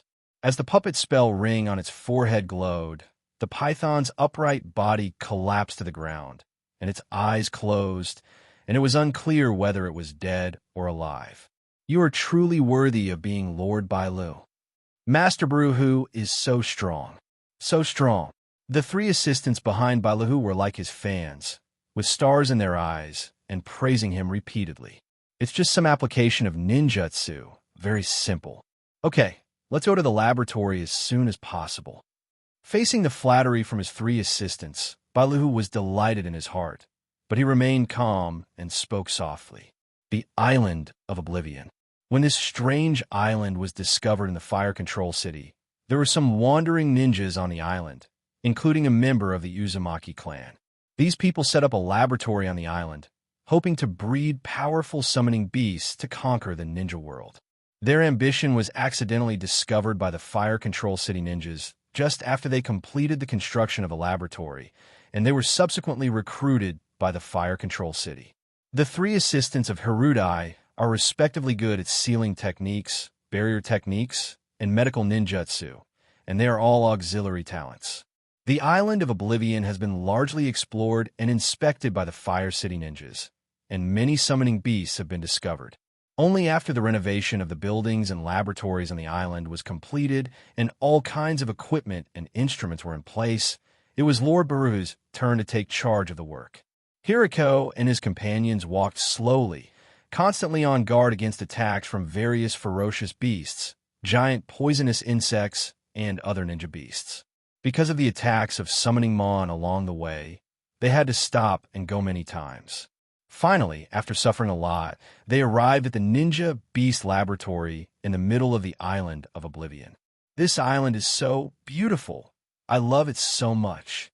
Hiriko encountered many summoning beasts along the way. He was good at the Kyoma technique and mastered the Forbidden technique. He was a true expert in the research of summoning beast fusion. These summoning beasts are too strong. I'm afraid it will be difficult for us to complete the capture mission. We may have to ask the city lord to send ninjas. The assistants behind Baluhu did not have Balu's ambition and were terrified of the dangers along the way. This is an important research project for our fire control city. The city lord and that adult specifically explained the goals and details of my mission. Baluhu explained to the assistants behind him that the current Yuhua city is now called our Yuhua city. It can be seen that Baluhu recognizes and thinks highly of Yuhua city and feels elated after enjoying the privilege. That lord? Which lord? The assistants were somewhat confused about Baluhu's words and didn't know who the person he was talking about was. That man is the leader of the Uchiha clan of the Firebending City, but this is not something you should know. Hiriko was inspired, and after looking at the building for a while outside the laboratory, he walked to the front door. The laboratory door opened, and 2 ninjas wearing chakra armor walked out. Master Baluhu, please. The 2 ninjas wearing chakra armor did not dare to neglect Baruwa and invited him respectfully. Their team is a 4-member team responsible for guarding the Forgotten Island Laboratory and is under the control of Baluhu. Baluhu was wearing a loose white robe with a collar covering his mouth and nose, leaving only his eyes exposed and hiding his facial expressions. He responded arrogantly and stepped into the research institute. Is this the summoning beast that was captured so far? After Haru entered the Research Institute, he soon arrived at the main hall of the laboratory. In the hall were various tall vessels filled with nutrient solution and many unknown huge ninja beasts soaked in them. Konoha prison. In the warden's office, Naruto, bold and grandiose, sat in the warden's seat, with Uchiha's powerful guard beside him. A tall prisoner in the middle of the office looked pale. Naruto whispered to the prisoners in the field. Miyachi Kosuke, your brother died in the Rock Shinobi War, but this is not a reason for you to privately kill the people of the Land Country and the Rock Shinobi ninjas. Konoha and Rock Shinobi have restored peace. Then what's the meaning of my brother's sacrifice? Iwagakure can slaughter the citizens of the Land of Fire, but Konoha can't fight back and retaliate against the Land of Earth. The prisoner refused to accept this and asked loudly. Bold! Uchiha, who was standing nearby, couldn't help but yell when he saw the prisoner being disrespectful to Naruto. Naruto raised his hand to stop the Uchiha force and sighed. You attacked those Rock Shinobi ninjas for ninjutsu, right? Miyachi Kosuke, you are a special jonin who is good at soul ninjutsu and soul exploration. You were listed as a felon in prison for 20 years by the third generation Sarutobi Hiruzen. Even I can't exonerate you from your guilt. Master fourth generation, you are the one who advocates war, and we all support you. Why? Why don't you fight back against Rock Shinobi? Even if I die, I will be willing to do so if I can get revenge. The prisoner Miyachi Hirasuke disrupted the peace talks when the third generation was hosting the Konoha Rock Shinobi peace talks, and was thrown into Konoha prison by the third generation and sentenced to 20 years in prison. Miyachi Hirasuke, you are one of my supporters. If you want powerful power, I can help you. But this power is still under research, and there's a risk of death. If you can bear it, it will be regarded as helping me study ninjutsu. I will release you secretly, but you can only live as a traitor in the future. Are you willing? Naruto collects the hero's water and uses it to transform the raw material of the cursed seal, Yugo's body fluids. Naruto's curse seal experiments, the heaven and earth curse seals, and ordinary curse seals have all been tested, and the data is clear. The two seals are similar in actual application. If one has a strong body endurance, high talent, and strong will, the success rate will be high. Otherwise, the survival rate will probably be the same as the experimental data. The initial danger of ordinary spells is lower, and they can also reach the second level of spells and absorb natural energy. However, when ordinary spells reach the second level, there are some uncontrollable upgraded factors, which are not perfect. Naruto already has a clear idea of the purpose of the curse seal. The Heaven and Earth curse seal has a high initial mortality rate, but no risk in the later stages. Ordinary curse seals have a high survival rate when implanted, but when the body reaches the second state of curse seal for the first time, it is upgraded and has many dangers. I attacked Rock Shinobi just for the jutsu. If it can increase my power and free me, then I will do it even if there is WeChat. Fourth generation. When I leave the village, I will only go to one place, and that is the Land of Earth. Miyachi Kosuke directly agreed to gain strength and liberate himself, and explained where he would go after leaving. His purpose of going to the Land of Earth was self-evident, and there was no other purpose except to cause destruction. That's up to you. Just don't mention Konoha's name. Since you have made your decision, then come on. Naruto replied softly, and a whirlwind wave appeared in the palm of his right hand, and a syringe filled with blue liquid appeared. The curse seal, originally made with Yugo's body fluids, was purple, but Naruto used Hero's water instead, and after the mixture was successful, the curse seal liquid turned blue.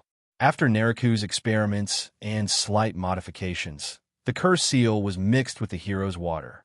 It can make the ordinary curse seal with a slightly higher survival rate reach the same stability and potential as the Heaven and Earth curse. This time, the experiment wants to see what the second curse seal of the Hero's water looks like. Upon hearing this, Miyachi Hirasuke walked up to Naruto without saying a word and stretched out his arm. Naruto pushed Miyachi Kosuke's arms away and injected the syringe into his neck. Then 3 tomo appeared behind his neck.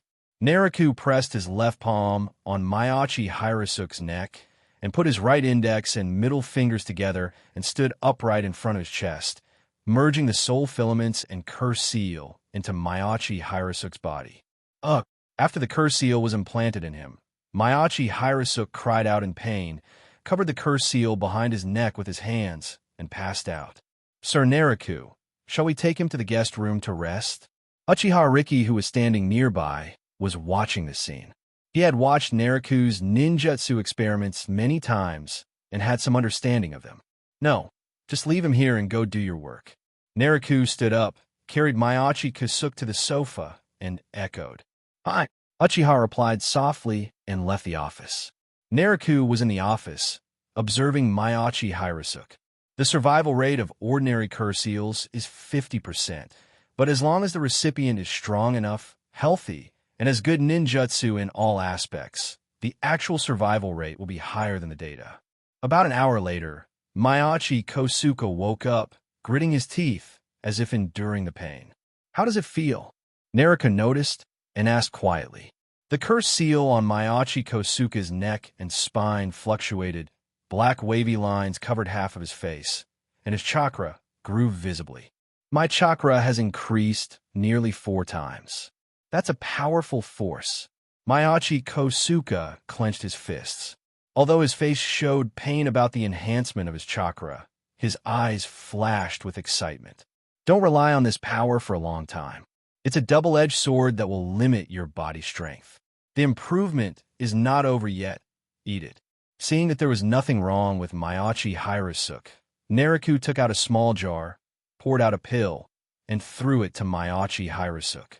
Myachi Hirasuke caught the black pill and swallowed it in one gulp. 5 seconds after swallowing it, Myachi Hirasuke covered his neck with his hands. His eyes widened, as if he was suffocating. Naruto's palm trembled and turned into a wooden barrel, and he held Myachi Kosuke into the barrel. Separate shadow clone, cast the 4 black mist array and the black sealing array and black sealing seal, and then continue to observe Myachi Hirasuke's condition. About 2 hours later, the barrel shook, Naruto stood up and tore off the talisman, and Myachi Hirasuke climbed out of the barrel. "What is this?" "Rich natural energy. Heroic water, sacred water, good." Naruto's scarlet eyes observed Myachi Kosuke. Myachi Hirasuke, who had just completed the curse seal upgrade, maintained the curse seal state too. His skin was eroded by the curse seal and turned gray-black. After a while, his skin color returned to normal, but there was still a strong natural energy in his body. In the second state of the curse seal, Myachi Hirasuke did not undergo any mutations or grow any strange organs or limbs. Moreover, Myachi Hirasuke's skin color was normal, and there was rich natural energy in his body. "Does this power like it?" Naruto asked softly, looking at it like a work of art.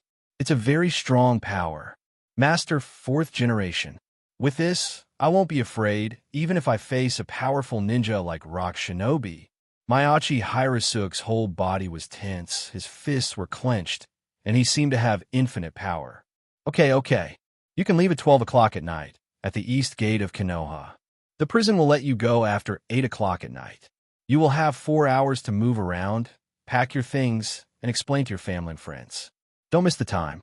Naruto said softly, ready to let this special jonin who supported him go. After all, he didn't kill the people of the Fire Nation. In Naruto's eyes, this man's small mistakes were offset in the Curse Seal experiment. "Master 4th generation, I will always remember your kindness. Myachi Hirasuke is not a death row prisoner.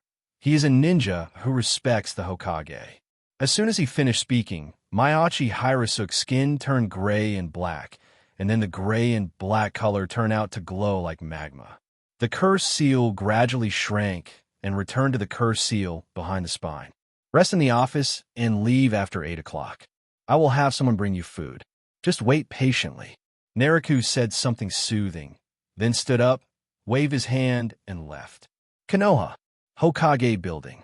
At night, on the rooftop of the Hokage Building, Naruto sat cross-legged, holding a blue curse seal liquid in his hand that was successfully prepared by replacing Yugo's body fluids with Hiro's water and 4 Umbu beside him were holding lamps for lighting.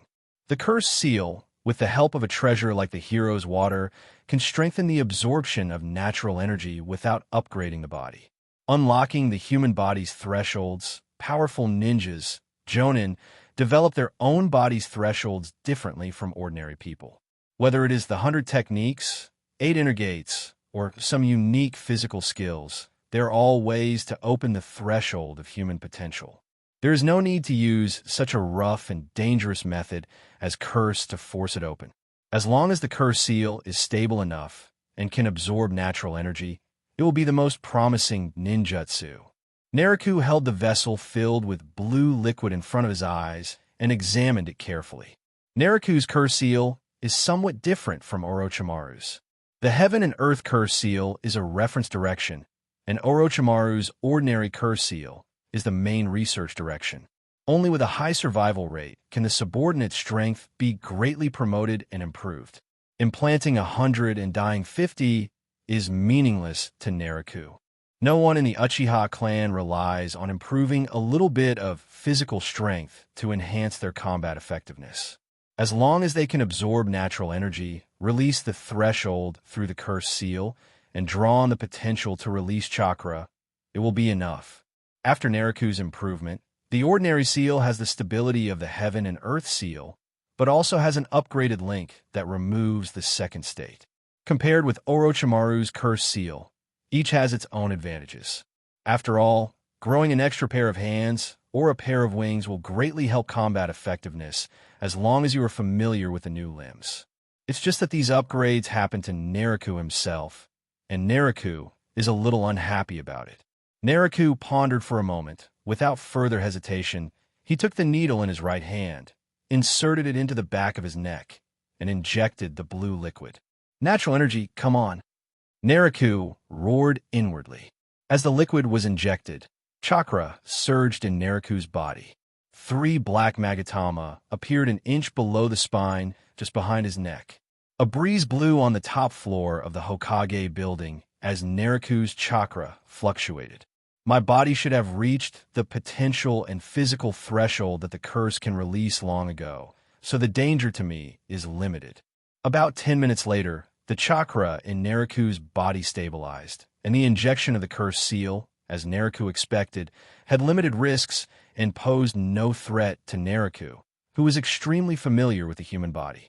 After all, Naruto's medical ninjutsu and physical skills are extremely superb. The next step is the second curse. Naruto's palm trembled, and a wooden barrel appeared in the field. Naruto's palm trembled again, and a small medicine jar appeared. You 4, get ready to use the 4 black mist formations and the black sealing seal. Yes, sir. X4. The 4 Umbu replied in unison. Naruto took out 5 pieces of talisman paper, wrote the black seal, and handed them to Uchiha, codenamed Iron, and then sat in the wooden barrel. I've made so many wake-up pills, but I still don't know what they taste like. Naruto poured out the wake-up pill, took a look at it, and swallowed it in one gulp. About 5 seconds later, Naruto felt extremely uncomfortable all over, as if he was suffocating. No wonder they pinched their own necks and looked so miserable. Naruto remembered the previous experimental subjects and felt the same way now. Naruto did not resist the effect of the drug. Instead, he cooperated by closing his eyes, relaxing his mind, and falling asleep. 4 black mist arrays. The 4 Umbu had cooperated many times in Chincha Town before and were very familiar with this scene. Soon, the black mist emitted from the 4 people's palms condensed above the wooden barrel.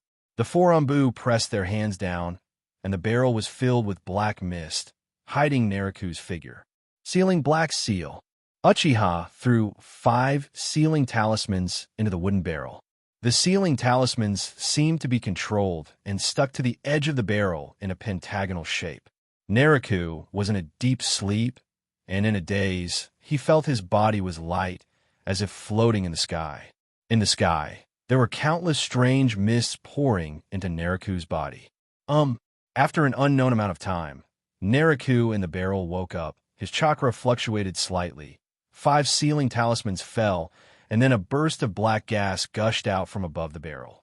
After the black gas gushed out for a while, it soon became thinner, revealing Nariku's figure.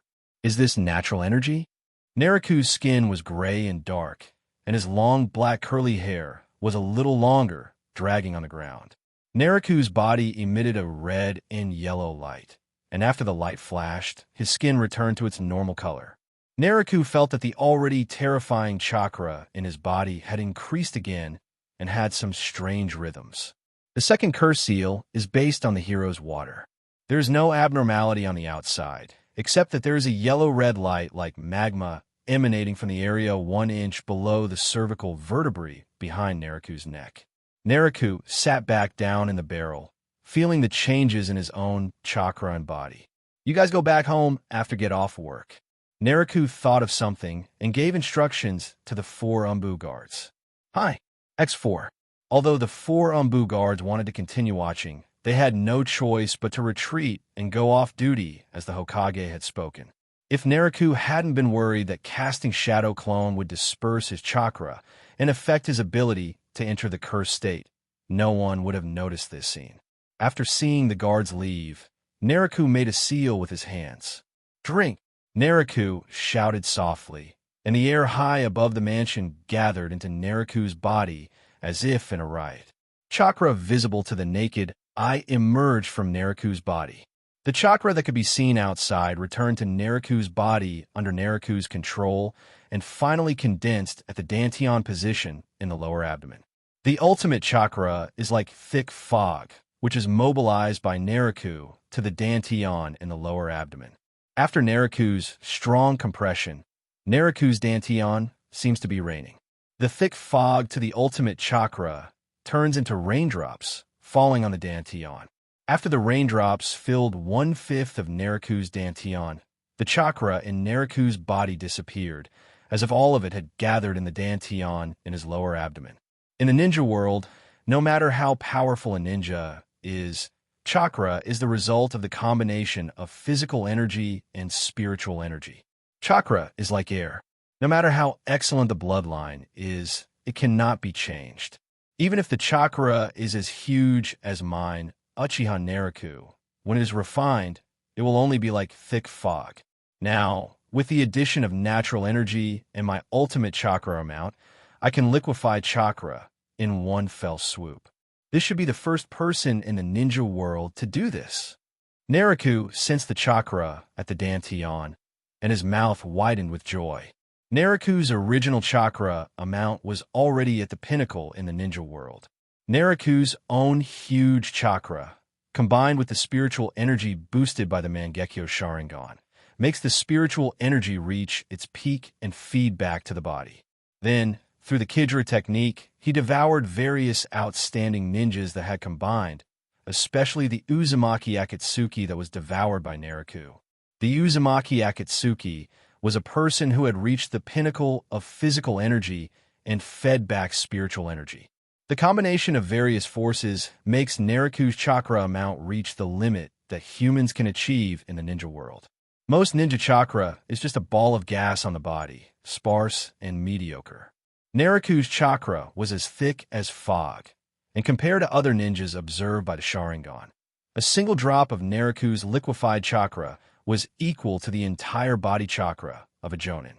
The ultimate chakra is like thick fog, which is mobilized by Nariku to the dantian in the lower abdomen. After Nariku's strong compression, Nariku's dantian seems to be raining. The thick fog to the ultimate chakra turns into raindrops falling on the dantian. After the raindrops filled 1/5 of Nariku's dantian, the chakra in Nariku's body disappeared, as if all of it had gathered in the dantian in his lower abdomen. In the ninja world, no matter how powerful a ninja is, chakra is the result of the combination of physical energy and spiritual energy. Chakra is like air. No matter how excellent the bloodline is, it cannot be changed. Even if the chakra is as huge as mine, Uchiha Nariku, when it is refined, it will only be like thick fog. Now, with the addition of natural energy and my ultimate chakra amount, I can liquefy chakra in one fell swoop. This should be the first person in the ninja world to do this. Naruto sensed the chakra at the dantian, and his mouth widened with joy. Naruto's original chakra amount was already at the pinnacle in the ninja world. Naruto's own huge chakra, combined with the spiritual energy boosted by the Mangekyo Sharingan, makes the spiritual energy reach its peak and feed back to the body. Then, through the Kidra technique, he devoured various outstanding ninjas that had combined, especially the Uzumaki Akatsuki that was devoured by Naruto. The Uzumaki Akatsuki was a person who had reached the pinnacle of physical energy and fed back spiritual energy. The combination of various forces makes Naruto's chakra amount reach the limit that humans can achieve in the ninja world. Most ninja chakra is just a ball of gas on the body, sparse and mediocre. Naruto's chakra was as thick as fog, and compared to other ninjas observed by the Sharingan, a single drop of Naruto's liquefied chakra was equal to the entire body chakra of a Jonin. In the ninja world, there are powerful ninjutsu and various secret techniques for increasing strength, but there is no method for coordinating the strength of the body. There are techniques that cannot be used. Ninjutsu is so strange and powerful that it can be said that there is nothing that cannot be done by ninjutsu, as long as you can think of it. Among so many powerful ninjutsu, there is not a single method to stabilize, enhance, or sublimate chakra. Naruto has lived 2 lives as a human being, and has a different view on the use of energy than the indigenous people. Natural energy is an infinite energy. As long as Naruto can absorb and contain it, he can achieve the sublimation of life. This method of absorbing natural energy was improved through Orochimaru's curse seal, and assisted by the precious hero's water. It is a prototype of a skill, but not completely. Feeling the enormous energy of the liquid chakra in his body, Naruto couldn't help but feel happy. Gaseous energy, liquefied energy, and then solidified it. The liquefaction has been successful. Take the remaining hero water, and I believe that the energy will soon be solidified into a pill. Naruto thought for a moment, and thought of the 3 holy places, and couldn't help but curl his lips slightly. Snake, Frog, and Kato, these 3 little demons have lived for 1,000 years, yet they dare to be so arrogant and claim to be immortals. Sooner or later, they will be captured. Naruto closed his eyes, stretched his hands toward the sky, fingers spread out, with an intoxicated look as if asking for something. I am the only immortal in the ninja world. On the top floor of the Hokage building, 2 scarlet lights lit up like a ferocious beast opening its eyes. Kingdom of the Wind. In a canyon somewhere in the westernmost part of the Wind Country near the Demon Country, a dozen ninjas were standing, and in an iron cage in the distance, 20 ninjas were imprisoned. The 20 imprisoned ninjas were all gray and black, with huge chakras and amazing strength, but they were unable to break the iron cage. The 60-year-old Baogawe looked at the gathering of chakra in the iron cage, grinned, and made seals with his hands with great joy. Flourishing, with the sound of rocks rolling down somewhere in the canyon, a strangely shaped coffin was revealed inside. I'm already 60 years old. I never thought that I could sacrifice myself to revive the ancestor in my lifetime.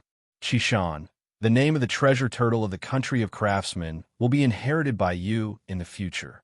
Baogawe Jonin looked at the coffin with admiration in his eyes and gave instructions to Chishan, standing beside him.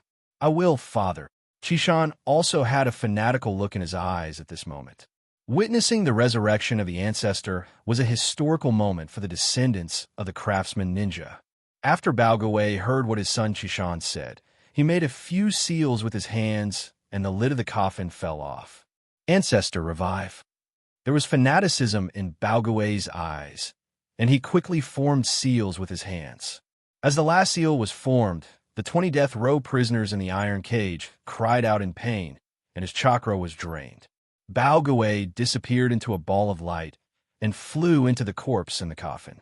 As a lot of energy was injected, the coffin shook, emitting a white light, and a handsome man with white hair and a golden hoop walked out of it. Did you finally resurrect me?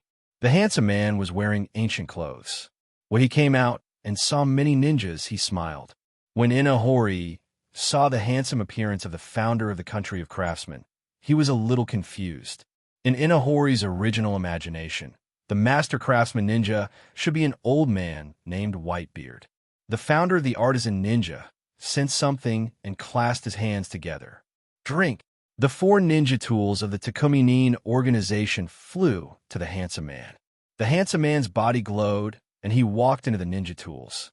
The 4 ninja tools of the 4 celestial elephants, the peacock twin swords, the dragon eye telescopic sword, the infinite whole armor, and the black great sword, changed after being worn by the forefather of the artisan ninja. The handsome man was standing on a large green light ball, with 2 green light balls surrounding his shoulders. He was wearing a dragon head armor with a big sword as the horn, and 3 metal snake-like retractable sword behind him, which was very flashy. When Dao Hua saw the flashy-looking ancestor of the craftsman ninja, he nodded repeatedly, as if this ancestor of the craftsman ninja was somewhat in line with the image of a ninja tool master in his mind. I am Qing Ming, the founder of the artisan ninja. Where are the artisan ninja disciples? Exist. The 7 or 8 ninja craftsmen who followed Bao Gui to revive the ancestor responded one after another, kneeling on one knee, looking as if they were obeying orders. Okay, now that I've been resurrected, you will follow me to destroy the 5 great nations and unify the ninja world. The artisan ninjas who knelt on one knee did not respond to the words of the ancestor, but looked at each other. Mizutora Jonin, one of the 4 top ninjas, spoke up. Master, the situation in the ninja world has changed. We are no match for the 5 great nations. As long as I am here, the 5 great nations have nothing to fear. Qing Ming, the founder of the artisan ninja, did not take Mizutora's words seriously, as if destroying the 5 major countries would be a piece of cake. The ancestor Qing Ming noticed the 4 Uchiha in a hero at this moment. He did not kneel down on one knee to obey orders, nor did he ask questions. Instead, the 3-pronged dragon eye retractable sword behind him turned into a dragon head and attacked directly, stabbing at the 4 Uchiha in a hero. You 4 were disrespectful to me. Come serve me in your next life. The Longyan retractable sword ninja weapon is somewhat peculiar. It can change its length freely. It can stab in front of an Awo and the other 3 people in an instant at a distance of about 20 meters. The 4 Dawa people reacted extremely quickly and jumped to dodge. Shui Hu, Long Yin, Kong Kei, and Qi Shan, who had just inherited the title of Bao Gui, saw this and hurriedly said, Lord Qingming, stop it. Lord Daohua is a big shot in Yuhua City. Upon hearing this, the founder of the artisan ninja glanced at the 4 people with his handsome face. Boom, boom, boom. The 4 celestial elephant men noticed something was wrong and jumped to avoid it. As soon as they jumped away, 4 small pits appeared at their previous positions. Fortunately, the 4 men were smart, otherwise they would have been shot and killed by the air bullets. Lord Shuehu, what should we do? The other 3 looked at the oldest Shuehu and asked anxiously. The mission of resurrecting the ancestor has been completed, so shall we just leave? Shuehu's answer was to just run away. Retreat. X3. The other 3 did not have any objections. They shouted and then jumped a few steps to distance themselves from the ancestor. The other elite craftsmen, seeing that the situation was not right, also ran away.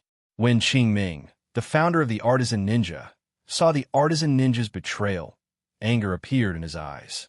Wind style, just a blank shot. Qing Ming clasped his hands together and shot 3 baseball-sized air bombs with high-density wind pressure at the fleeing Takuminin. Wow! A ninja craftsman from the fire control city was unable to dodge and was hit by an air bullet. A big hole appeared on his chest, and he died on the spot. Qing Ming, the founder of the artisan ninja, was ruthless when it came to killing his own people. You actually killed and resurrected your loyal subordinates. Daohua was just dodging at first and didn't quite understand the situation. But when he saw Qingming's cruel attack, he couldn't help but get furious. The betrayer will die. Qingming stood on the green ball of light with a smile on his face. He had a handsome face, like a god, but a little cruel and ruthless. Snort. Inahiro snorted. His eyes flashed red, and he activated the Sharingan. Oh, there's something interesting about your eyes. Qingming looked at the rice fire with a smile on his face. Then he remembered something, and his expression became serious. Uchiha. During Qingming's era, the Uchiha and Senju clans dominated the ninja world. These scarlet eyes made Qingming feel dangerous.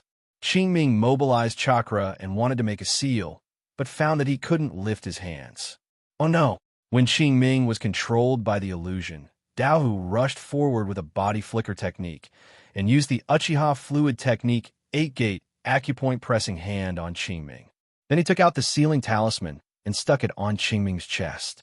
After Qingming broke the illusion, the situation became worse than when he was hit by the illusion. Take him back to Yuhua City and see what's so special about this ancestor of the craftsman ninja. Daohu snorted coldly and gave instructions to the disciple next to him. After hearing Daohu's words, his 3 disciples stepped forward, removed Qingming's ninja tools, and then took out ropes to tie Qingming up. Qingming, the founder of the artisan ninja, was only arrogant for less than 5 minutes after his appearance before he was tied up by Daohu. Konoha, Uchiha Tribeland. Should we name this child Sasuke? Uchiha Makoto had just given birth, and her face was pale and weak, but she looked at her child with a gentle and loving expression. Ah, Sasuke, this is the name of 3rd-generation Master's father. I have obtained 3rd-generation Master's consent. Fugaku was holding the child, smiling happily. Fugaku has been feeling guilty since the conflict with 3rd generation.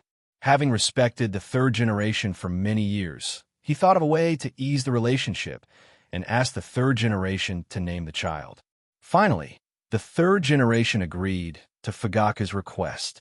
The Fire Nation. This naming method represents respect for others, and it has indeed gained some favor from the 3rd generation and eliminated some barriers. You have a name now, Sasuke. Makoto, weak, looked at the child in Fugaku's arms. Uchiha Itachi, who was standing by, looked at his parents and the child in his father's arms, with confusion on his cute face. I have a younger brother. Konoha, Hokage building. In the Hokage's office, Naruto sat in the Hokage's seat, holding a file, his thoughts drifting away, thinking about the birth of Fugaku's 2nd son. 3rd generation. Thank you for agreeing to the name of the child Fugaku. Fugaku is a ninja who admires you very much. Naruto pursed his lips and whispered to the 3rd generation beside him. Fugaku has indeed always admired the 3rd generation. During the last conflict in Kaneto, the gap between Fugaku and the 3rd generation was largely eliminated because of the naming of the child. Ah, I hope that child can become a great ninja like my father. The 3rd generation replied softly. Easing relations with Fugaku was also what the 3rd generation hoped for. The 3rd generation didn't expect that Fugaku admired them so much. They asked Fugaku to name their child, and only then did they notice Fugaku's psychology. I really envy Fugaku. Kushina is also 7 months pregnant and is due in October. I don't know if it will be a boy or a girl. As the Hokage assistant, Namikaze Minato helped Naruto handle many Hokage tasks and was regarded as Naruto's right-hand man. If Namikaze Minato wasn't around, Naruto would have to work at his desk every day, which was not what Naruto wanted. Boys and girls are the same. They are the future of Konoha. Sarutobi Hiruzen held his pipe at his mouth and couldn't help but smile as he watched several people give birth to children. Yeah, Tsunade's due this month, and I'm going to be a father too. Naruto couldn't help but think of Tsunade, his belly growing bigger day by day. As an expert in medical ninjutsu, Tsunade didn't put down his work until 9 months had passed and stayed at home to recuperate. However, he didn't take good care of himself and just looked at the herbs in the mansion. Being a father is a responsibility. Only when you understand the responsibility of your family can you understand more deeply our responsibility to the village. Sarutobi Hiruzen spoke in a deep voice, smoking a pipe. Yes, all of this still requires your guidance. third-generation master. Namikaze Minato takes the words of third generation as his guiding principle. The village needs the help of the elderly. Their stability and experience are very important to the development of the village. Naraku also nodded in agreement, then changed the subject and asked Namikaze Minato. Minato, are the office buildings of the 12 departments under planning almost completed? Well, the completion date is today. The office buildings of the Ministry of Defense, the Ministry of Supervision, the Ministry of Adjudication, the Ministry of Intelligence, the Ministry of Torture, and the Ministry of Education are relatively important. Umbu will continue to use the original office building. The medical department will still be located in Konoha Hospital, and the location of the Security Department office building will not be adjusted. The three departments of Administration, Finance, and Jonin can only be located in the Hokage building, and the department offices in the Hokage building have only been expanded a bit. Minato heard the question and replied softly. Of course, the three departments of Administration, Finance, and Jonin Squad are located in the Hokage building. The Security Department, Medical Department, and Umbu already have office buildings, so there's no need to waste money on building more.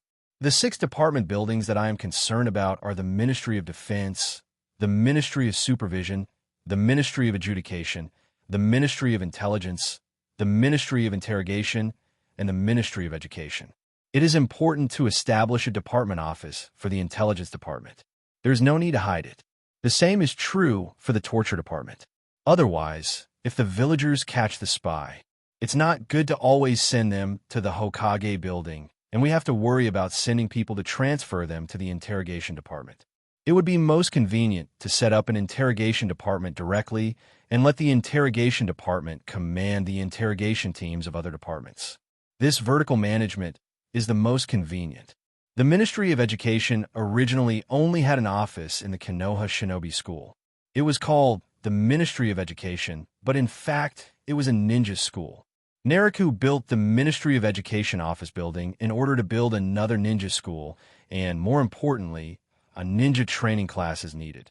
The Ninja Continuing Education class is the important institution to strengthen the strength of Konoha's civilian ninjas. Since the project is completed and delivered today, let's go and have a look. Konoha's department restructuring is of great importance, although there is no problem with our decision-making and evaluation. However, it is better to organize a Jonin meeting, discuss with the Jonin, and recruit and select some outstanding Jonin to serve as the heads of important sections in various departments. The third generation, smoking a pipe, quietly suggested that the matter of the 12 departments had been discussed before and had already been put into action. After all, the office building had been built. Well, let's go check it out first. As for the Jonin class meeting, we'll talk about it then. Naraku made the decision, and the three of them stood up and inspected the office buildings of various departments. The three of them went out of the Hokage building for inspection. The villagers greeted them warmly, and they soon arrived at the first office building to be inspected, the Ministry of Education building. Naraku and his group walked from the entrance into the Ministry of Education office building. The Ministry of Education building was about 5 stories high. A low wall nearby framed a large area that was used as a ninjutsu training ground. Naraku took a look around at the stone brick floor, framed training grounds, and various targets, and soon arrived in front of the Ministry of Education office building. There is a huge word written on the doorplate of the Ministry of Education building. This word is very good. This word expresses the essence of the ninja training class. Naraku praised the huge word on the Ministry of Education. It was very vivid, just like the word on the Hokage building and the word on Umbu. Since you, 4th generation, let me be the Minister of Education, I often come here to check on the construction. This place was completed yesterday. As a place for ninjas to train, it is very important to implement the word ninja. 3rd generation responded softly, smoking a pipe. The three of them toured the Ministry of Education office building, which was in line with the plan of the ninja training class. The first floor is the reception and registration area. The second and third floors are where students study. The fourth floor is where teachers rest, and the fifth floor is the office floor and conference room of the Minister of Education. This Ministry of Education building and the ninja training school here will be the place where Konoha shinobi will be passed down. Genin, who graduated from the ninja school, with the three-body technique, kunai, throwing, and some basic ninjutsu, facing Grandmaster attribute ninjutsu, or ninjas who mastered strange illusions. They were always powerless and could only run for their lives. After completing the ninja training class, not only can it bring income to Konoha's finances, but it can also enhance the strength of Konoha shinobi. It is of utmost importance to help these ninjas to be promoted to Chunin or Jonin more quickly. When the time comes, it will be up to you, the third-generation master who is known as the ninjutsu doctor, to put in your efforts. After inspecting the entire Ministry of Education office building and the training ground and shooting range next to the office building, Naruto whispered encouragement to the third generation standing beside him. In this way, as long as the Genins work hard to complete their missions and accumulate silver, they will have access to high-level ninjutsu. This is an epic-making and important measure. Namikaze Minato was born as a civilian ninja. Although he had a famous teacher to guide him, he saw too many civilian classmates and friends, most of whom were still using the three-body technique and were unknown. With this Ministry of Education's ninja training class, all Konoha shinobi will have access to advanced ninjutsu, breaking the ninja clan's monopoly on ninjutsu. Namikaze Minato was full of admiration for Naruto's creativity and action.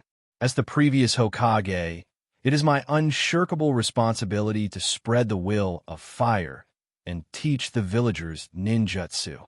The third generation also understood the significance of establishing this ninja training department. Konoha, although the ninja clan is important, they cannot monopolize ninjutsu too blatantly. They need to give civilian ninjas a chance. The master-disciple inheritance is too random and limited. When he was Hokage, he didn't dare to let Sarutobi's family dominate the world. Now that Uchiha has become Hokage, the third generation understands that the fourth generation will also not dare to let Uchiha's family dominate the world.